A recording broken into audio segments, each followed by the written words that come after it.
Welcome to this final edition of Security and Compliance Weekly for 2020.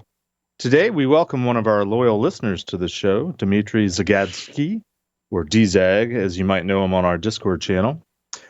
He presented a talk, Don't End Up with a Pencil, Tips for Shopping Pen Tests at B-Side Boston last fall, that's gotten us spun up talking about pen testing. So I asked him to come on to help us navigate an in-depth discussion about my favorite topic, penetration testing. Oh, and we also have back one of our sponsors, Liam Downward, CEO of Cyrisma. He's going to be one of our new rotating co-hosts. So I asked him to join with the discussion because how can you have a discussion on pen testing without a bunch of middle-aged white guys that are bald with beards? So turn your volume down on the video so we don't blind you with our bald heads, and join us because this whole show is dedicated to pen testing as we continue our journey of tearing down silos and building bridges on Security and Compliance Weekly.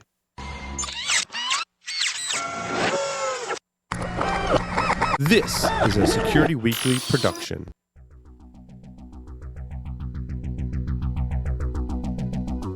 And now, it's the show that bridges the requirements of regulations, compliance, and privacy with those of security.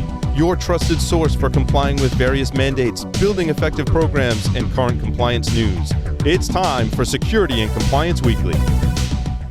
The question is simple. Have any of the systems on my network been compromised? The answer is harder than it should be. Enter AI Hunter. Active Countermeasures has automated and streamlined techniques used by the best pen testers and threat hunters in the industry to create AI Hunter, a network threat hunting solution that does the first pass of a hunt for you to identify systems that are most likely to be compromised and scores the results on a scale from 0 to 100. You can then research those systems in depth with AI Hunter. Focus your valuable time on the systems that need your expertise with AI Hunter. Sign up for a personal demo today at securityweekly.com/ACM. Are you struggling to reduce your cybersecurity risks and meet compliance mandates? Wishing you could be proactive instead of reactive? You need a solution that integrates cybersecurity together to make it affordable, accessible from anywhere, and simplistic, so you can gain a return on investment on your resources. Cyrisma is your answer. It gives you a single interface to identify sensitive data, vulnerable systems, insecure configurations, track progress, and assign accountability. Visit securityweekly.com/Cyrisma today for a 7-day test drive and impress your leadership. That's Cyrisma, Cyrisma. The average cost to respond to an insider threat is $11.45 million. That's a lot of reasons why a functional insider threat program must be a core part of any modern cybersecurity strategy. To protect your organization's sensitive data and meet compliance requirements, you need controls in place to deter, detect, and disrupt insider threats. With EKRAN system, you can meet control requirements imposed by compliance mandates all within one insider threat management platform. Get your free 30-day trial at securityweekly.com/EKRAN. That's EKRAN, and fulfill your compliance requirements. Welcome to episode 56 of Security and Compliance Weekly, recorded on December 15th, 2020. I'm your host, Mr. Jeff Mann, and joining me today are my illustrious co-hosts, Mr. Scott Lyons, Mr. Josh Marpet, and one of our new rotating co-hosts, Mr. Liam Downward. Welcome, gentlemen. Love the pen. Everybody's got their pens ready because we're having a pen testing discussion today. Before that, though, we have one more technical training this year. Our final technical training of 2020. Our friends from Vulcan Cyber will be showing us how to move beyond vulnerability scanning to vulnerability fixing. Visit securityweekly.com/webcast to register, or of course visit securityweekly.com/on-demand to view our previously recorded webcasts and technical trainings. All right. Let me sort of set the stage for our discussion today. I think it goes back to when Dmitry, or DZAG as we know him on the Discord server, was talking about the talk that he gave at B-Sides Boston this past fall, virtual of course. Something about a pen, something about pen testing, don't end up with a pencil. And I think a lot of us have watched the talk, and we thought it was a very good talk. And for some reason, penetration testing just keeps coming up. In fact, on Paul's Security Weekly last week, we had a panel discussion all about pen testing and the state of pen testing, but I think we had a better discussion, frankly, on the Discord server. Prove me wrong, guys. But anyway, I want to talk about pen testing because one of my biggest frustrations about the whole topic of penetration testing is we tend to jump into the details and the nuts and bolts and the hows and technical techniques and what tools to use and automation and all that kind of stuff, and we never seem to get around defining it. So one of my first goals for our discussion today is I hope that we can come to a consensus on what exactly is a pen test or penetration test, and I think that's probably going to be related to things like the purpose of a pen test or the goals of a pen test. But without further ado, I should at first introduce all of our listening audience formally to Dmitry Zagadsky. Dzag, welcome to the show. Hey, thanks for having me. Look, I'm on TV. You're on TV. Yeah, he really does have a lot of hair. It's not appropriate for him to be on this episode. Sorry. If you have like a skin cap or something you put on, or just cover up that mop. That's it's just challenging. Hey, this isn't really an interview per se, Dzag, but I do want to give you the opportunity to just tell everybody a little bit about yourself, and of course we'll give you the chance in a minute to answer the hot seat question. But tell us a little bit about yourself, Dzag. Oh man. So I guess I'm Dmitry. I got started. I think I got started in security probably when I was like 12 or 13, in the good old days of having a DSL modem directly hooked up to your computer, and somebody, like a script kiddie equivalent, kind of got into my computer, planted a Trojan, and my first reaction, instead of freaking out, was, can I communicate with this person who's controlling my computer and learn what the heck they're doing and how to do it? So that was kind of like, I've always been really curious about things. So I got started in actually in high school with internships and things, and then right out of high school, I ended up having some full-time jobs with various different companies. I've kind of seen IT operations and security from a lot of different facets, from different size organizations, and I'm always just trying to learn more things and improve and make things better. But really keeping a focus on, like a lot of times the security of a system can get in the way of user experience, and so my real focus is making sure that we can kind of make security easy for people, so it's what they can do. It's the right thing. The right thing to do is also the easiest thing to do, and kind of protect everything that's important to whatever group we happen to be responsible for. But Great. pen testing is just kind of a passion. Well, it's a passion for a lot of us. We're passionate about it. So we'll give you the chance now. We probably have a good idea based on the interaction that we have on the Discord server, but your chance to throw in your own spin on our hot seat question. Where do you fall on the security versus compliance continuum? So I might be one of the worst people to ever ask that question to, because I've thought about it a few times, and usually I'm on the operations side, and the compliance people are the ones who are grilling my teams on, okay, let's try to find all the things you did wrong. So I'm not a fan of compliance, but I'm not naive or silly enough to think that it's useless. It's probably it's a good baseline for an organization, for whatever compliance standard that you might need to meet. It's a good baseline to start from with your security program. But I think that sometimes my pet peeve is that sometimes compliance gets in the way of trying to do new and exciting things with security that might actually have better overall benefit. One thing is, like, almost every standard you can think of says your antivirus software needs to do either daily scans or weekly scans or something like that. But the so-called next generation antivirus products might not necessarily operate that way. but I'd be hard pressed to say that they're less effective. If anything, they're more effective. So I think having compliance is a good start, and I think that you can get, it's not the same as security. Yeah. Is that your final answer? It's my final answer for now. Do you need a lifeline? Sure Do you need to call a friend? I mean, come on, man. What do you got here? I mean, like again, you can argue about all these things for days on end. I'm sure I'll change my mind in a year or two, but that's where I'll here trying to learn it and get better at everything. Well, our goal, if nothing else, on this show is not necessarily to make people change their minds, but at least make people think more and deeper about things that they perhaps have taken for granted, or think, okay, I know how I stand, I know how I feel about a certain thing. So I'm not out necessarily to sway anybody's opinion of penetration testing. I'm certainly not trying to discourage anyone necessarily from pursuing a field in penetration testing.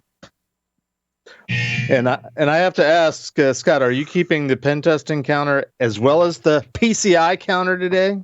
Is there enough room on your screen? All right.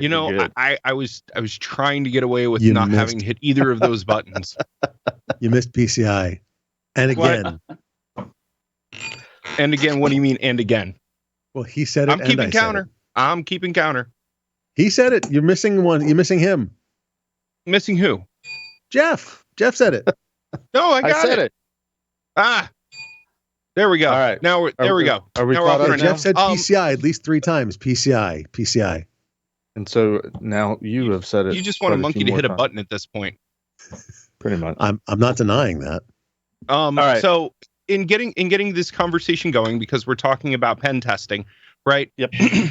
What is and Dmitry, I'm going to kick it to you. What is your definition of a pen test?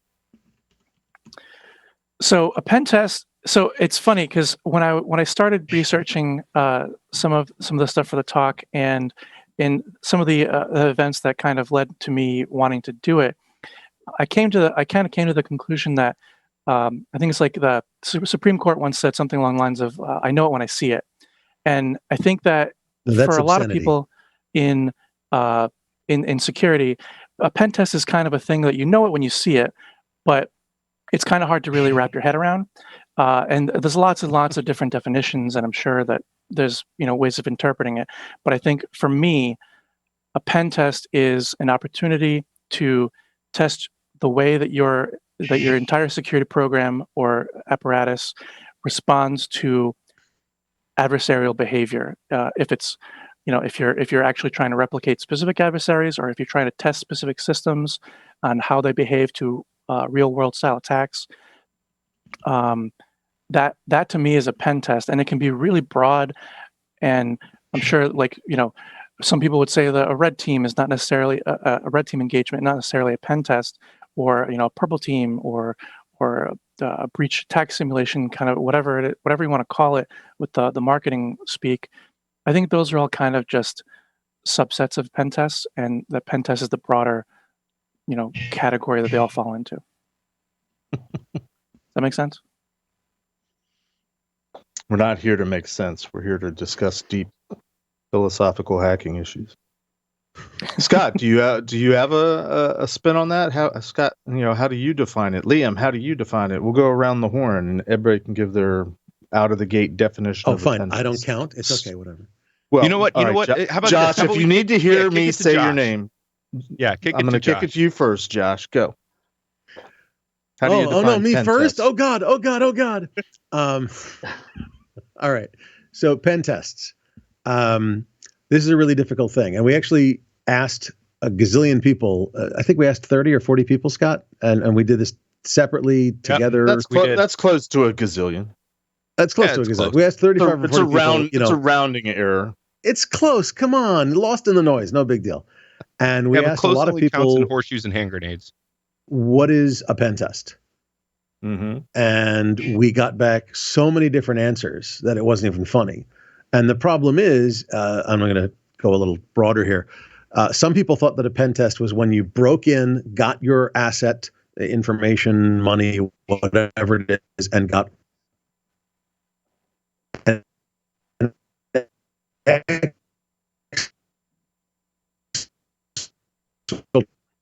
traded that. And some people said, well, no. If you have.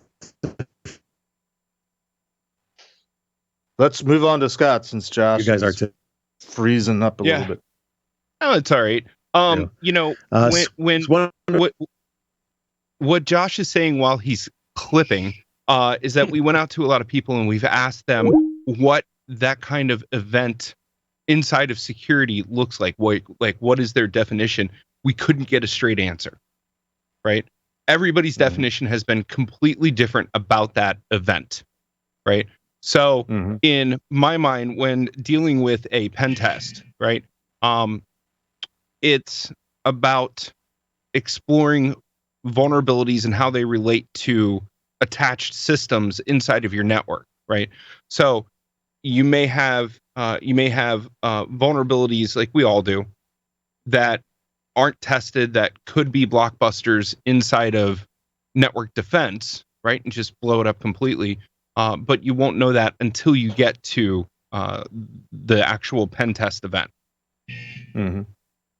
So, Jeff, what's yours? No, I was going to have Liam go next and save the best for last. Me.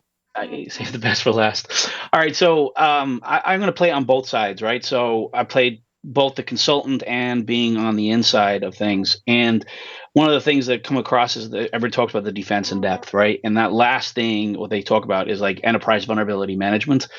So it goes back and saying, okay, do you do a vulnerability test? Yes. Do you then pass some of that information to a pen test process? No. Then how do you know what the risk level is of a vulnerability rather than relying on something if it's exploitable or not?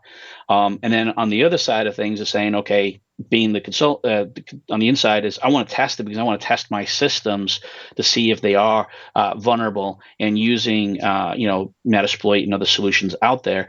But then all about web applications as well as part of pen testing, because a lot of times when being on both sides, sometimes it gets lost in translation. Everybody thinks it's network-based pen testing, and forget about web application, because now a lot of companies are developing their own web applications for internal use. They're pushing stuff out to AWS and Azure Web Services.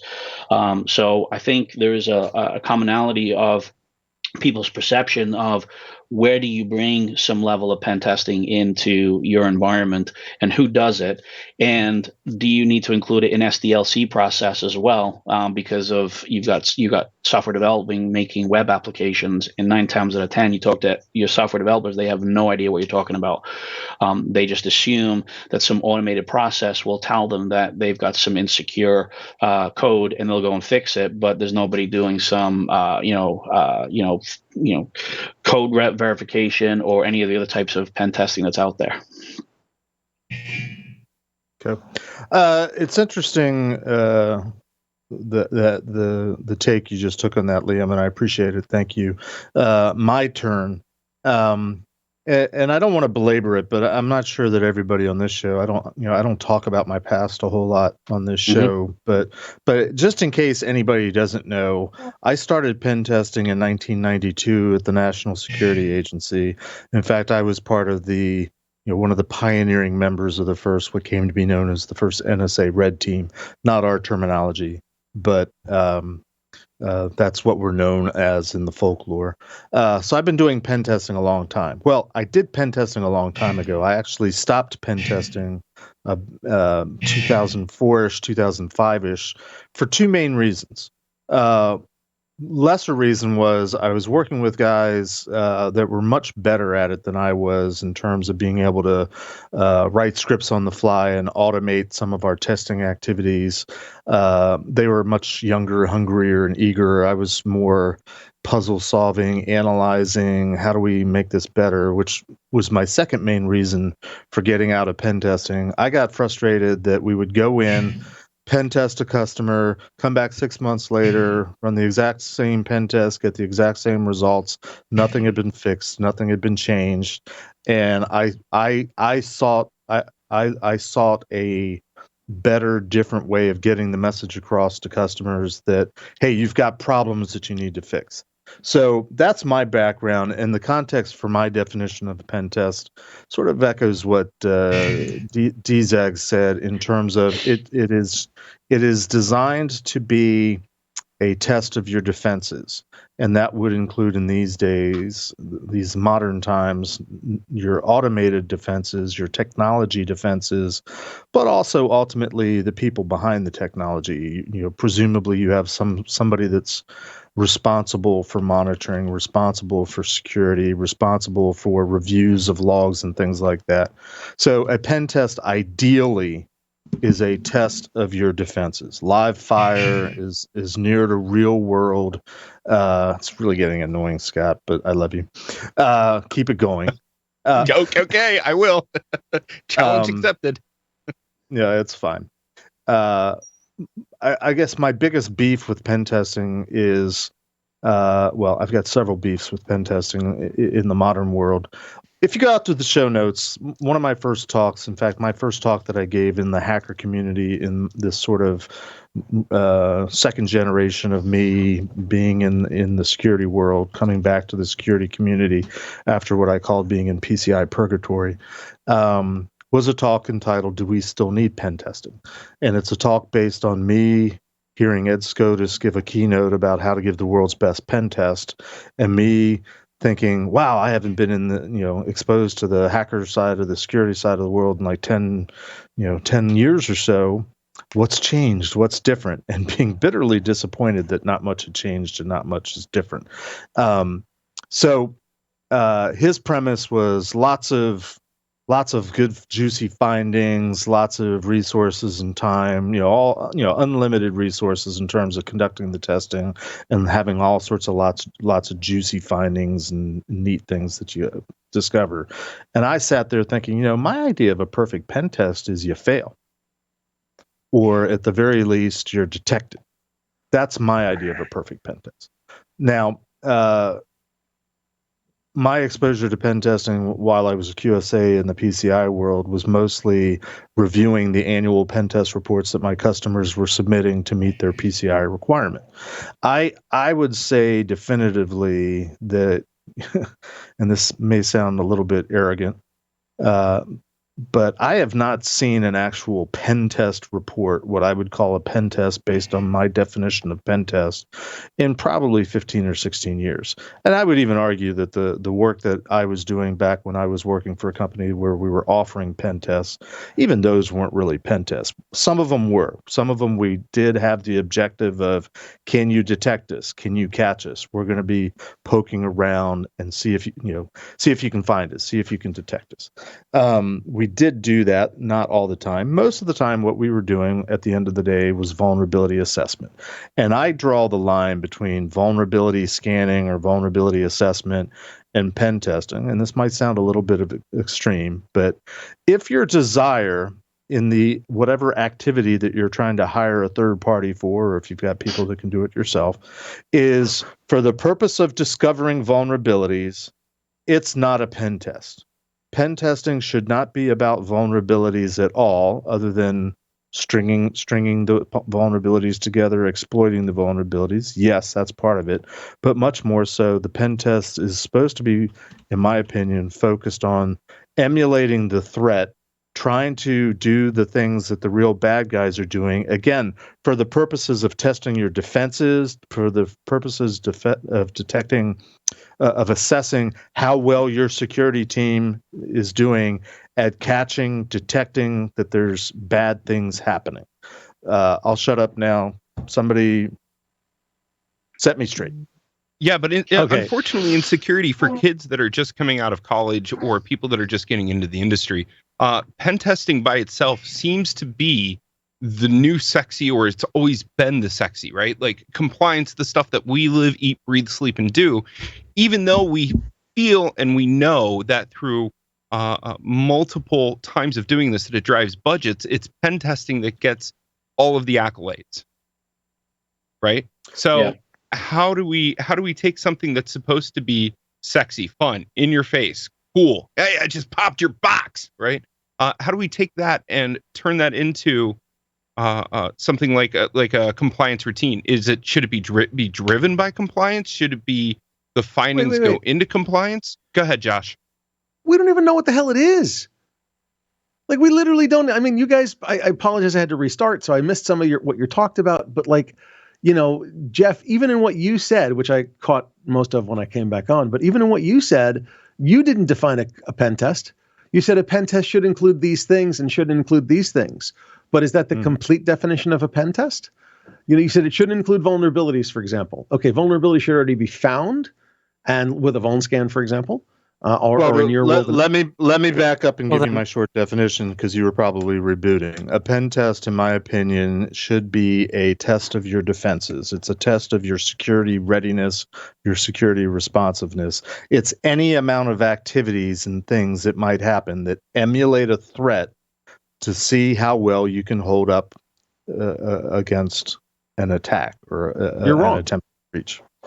You're wrong. I'm going to ask an inflammatory question. Wait. I need to finish this. Okay, I'm sorry, but you're Jeff. No offense, and I've got an explanation for this. Bear with me for a second, but you're wrong, because what you just said was, I want the test of my defenses. Okay, assuming they're pen testing me, so they're going to test my defenses. To do so, they must break in. Yes, am I correct, or am I wrong in what you're saying? It's open-ended. That might be something to break in. Am I correct?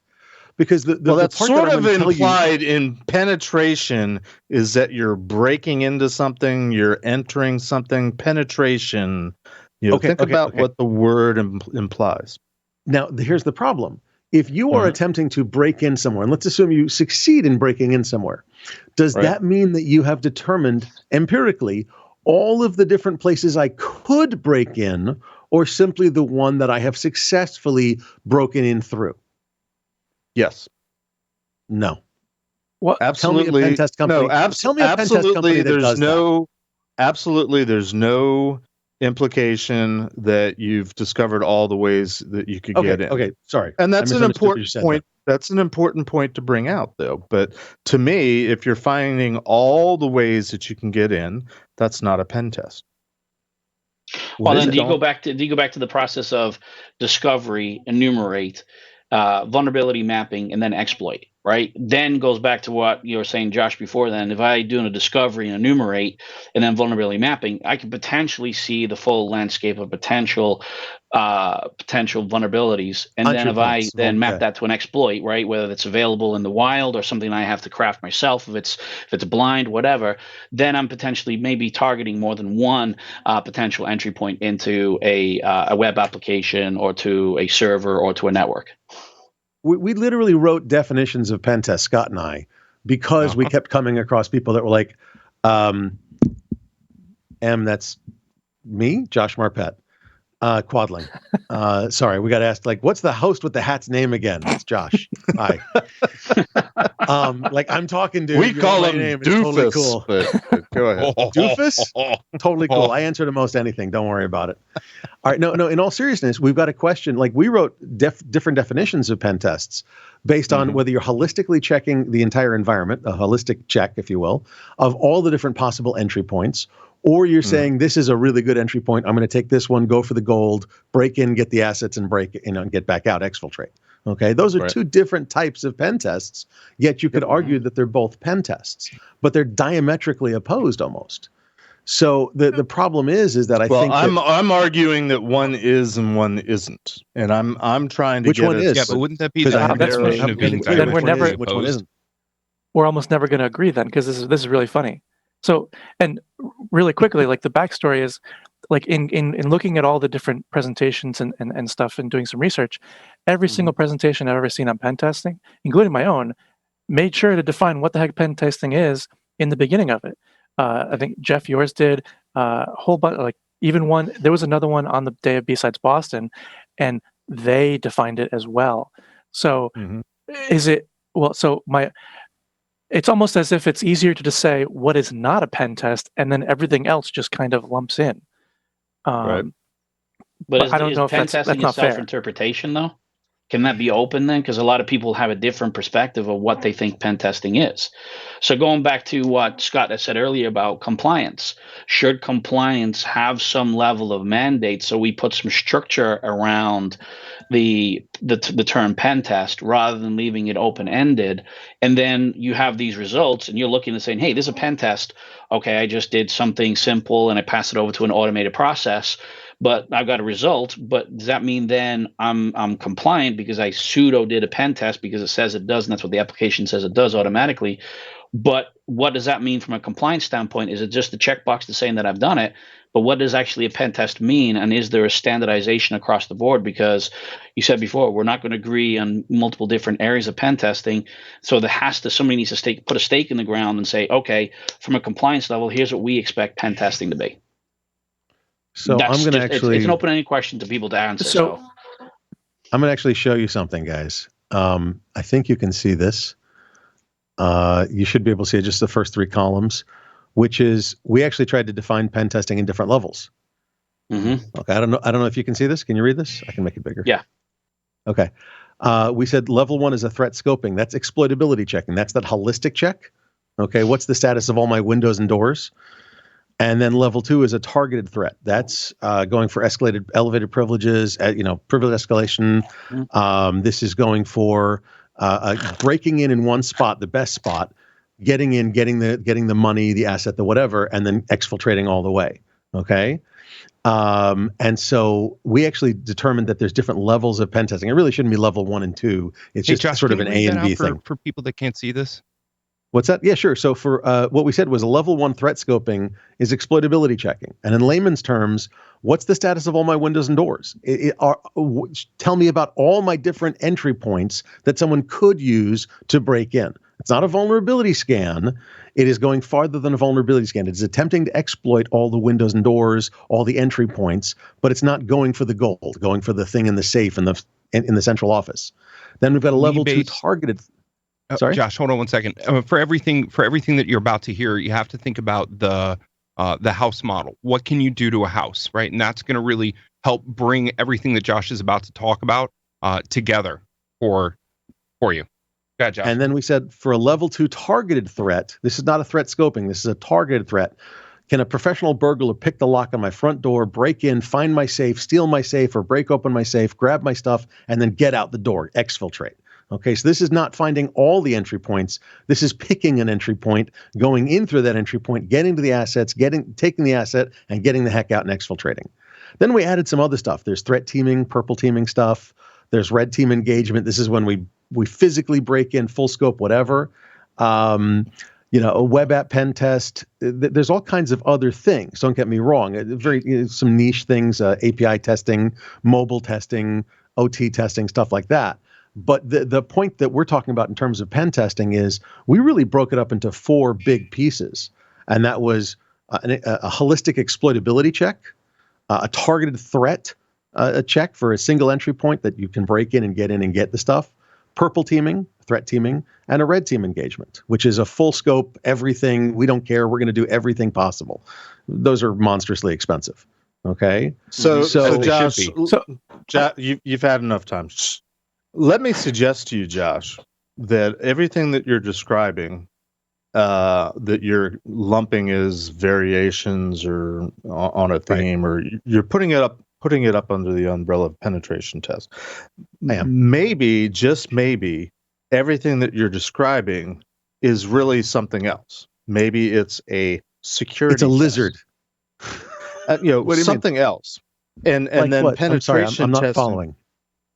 Well, what I'm trying to say is I think part of the problem is all those different things that you've described, which are legitimate exercises at the right time and the right place for the right customer that needs that right activity. Maybe the problem is that we're calling all those things different aspects of a penetration test, where maybe those are all different aspects of a security test or a vulnerability and threat test or assessment, and that penetration testing, which is what I'm trying to suggest to you, is a very narrowly scoped, finite activity that isn't the umbrella term. It's just another one of the many things that you can do, just the way that you have this list that you've described of all these different things. That a penetration test is an example of a security test or a vulnerability threat assessment activity, just like all those other things are. Does that help you any in where I'm going with trying to define penetration testing? What I'm hearing is there is no such thing as a pen test. It is a generic category name for different types of exercises, and I'm good with that. Am I correct in what I'm hearing? Isn't that effectively what you're describing in that spreadsheet you're showing?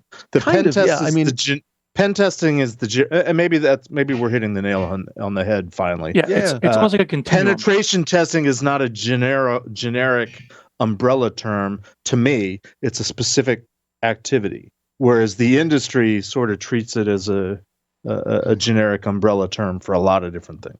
So do me a favor. In the sort of theme of what I brought up with that spreadsheet, what is a pen test to you?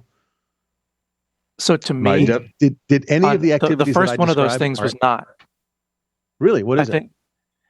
I think I've seen it described, and I like this term, a penetration assessment, where it's if you're looking at the different entry points, and if something happens to have like a one-click RCE as an example, then okay, it might try to exploit that.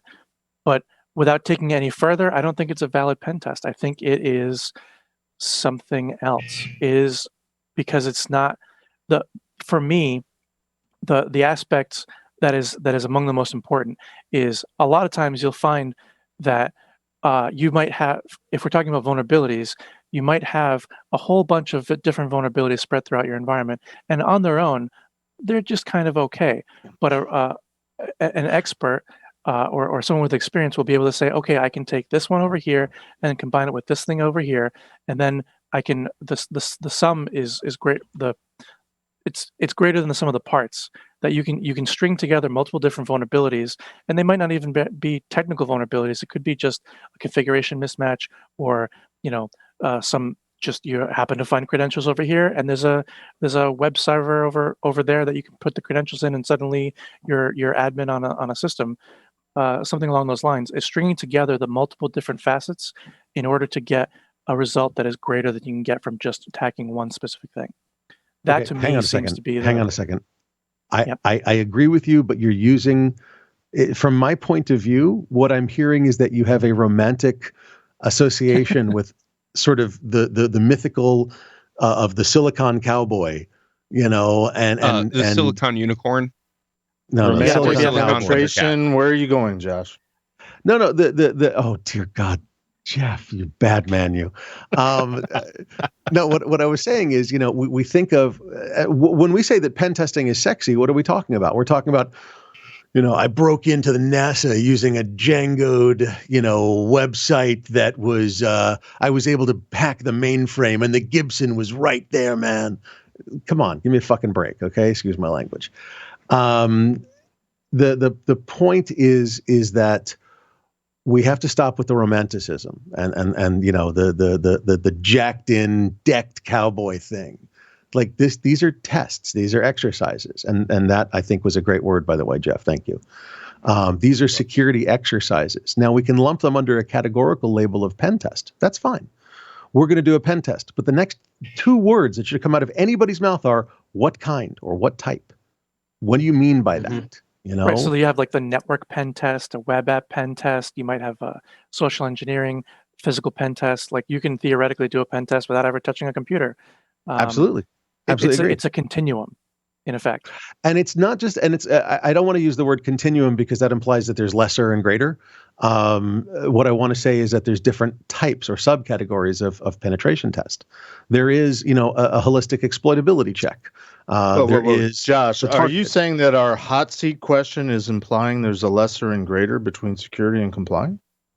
No. But between the different types of pen tests in that category, in that area. And I think that careful how you word things, sir. Verbiage is important. We should know, whether it's PCI or not to PCI. That is the question. So we have to. Yes, I'm going for the counter. Two more. Can we get there? Two more. We've got You a just whole want me to other. say PCI We got more a times? whole other segment. You just want me to say PCI 2 or 3 or 5 more times? I I can PCI have not everything. yet begun to talk PCI.